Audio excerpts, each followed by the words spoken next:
Good morning, this is Pastor Brian. Thank you for joining me. Our Bible studies, a chapter a day. We are working our way through 2 Corinthians right now. Today, chapter 2. And just the first two verses kind of are an extension of chapter 1.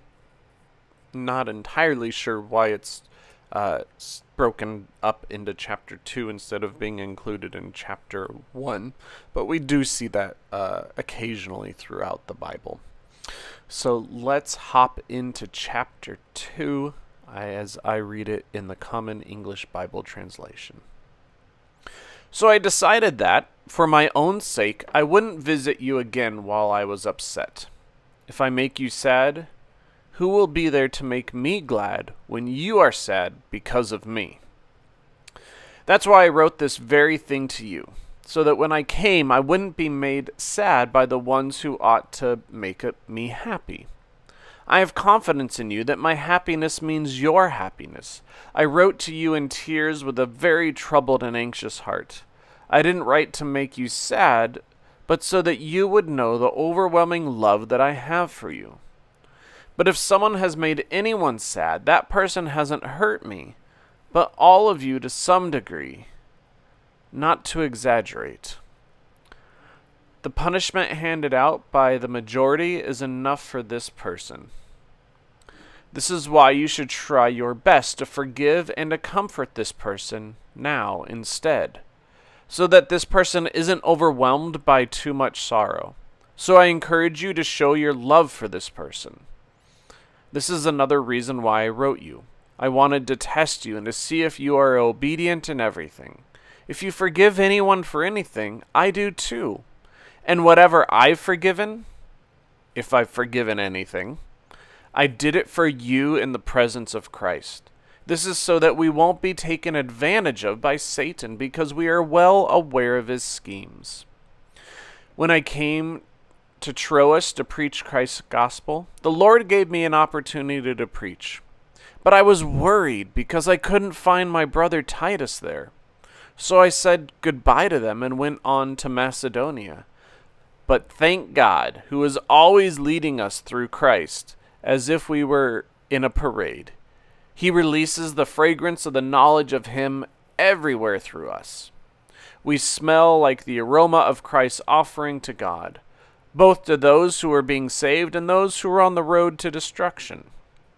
We smell like a contagious, dead person to those who are dying, but we smell like the fountain of life to those who are being saved. Who is qualified for this kind of ministry? We aren't like so many people who hustle the word of God to make a profit. We are speaking through Christ in the presence of God, as those who are sincere and those who are sent from God. That's the end of chapter 2. So Paul kind of defends himself a little bit more, as I mentioned, and then talks about the person who was basically the cause of him not coming, but the need for forgiveness. And I love that.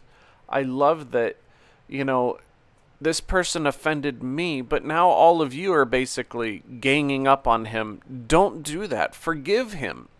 Because if you forgive him and you care for him, then I too will forgive him and care for him. And so it's just this communal love and care and respect for one another, that grudges aren't held, and that you shouldn't basically ostracize someone because of something they did to someone else, but extend that hand of forgiveness, because if you don't, it says that Satan's work and schemes are being done. And then I think the last part, I have to mention it because it makes me laugh. I mean, what is Paul talking about attracting people who are open to Christ through the fragrance that we basically emit from our bodies? I think that's an interesting way of describing how we live our lives as Christians and the way in which we talk and interact with people. You know, to those who are open to the Word of God, we smell wonderful, and to those who are not open, we smell like a stinking dead person. So, you know, there's obviously some truth in that. I just think Paul maybe could have picked a different way. But you know, Paul is not exactly known for his eloquence. He's very straightforward. He's very raw.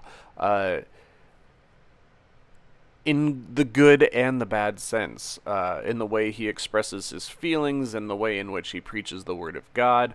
So anyway, so what do you think about forgiveness that Paul talks about, and what do you think about the aroma of Christians? Or what else stuck out to you? So write it down, share it with a friend. Hopefully that brought a smile to your face. It did to me. Share it with us. I hope that you are well. I hope that you are smiling. And tomorrow we'll take a look at chapter 3. God bless you all. Bye.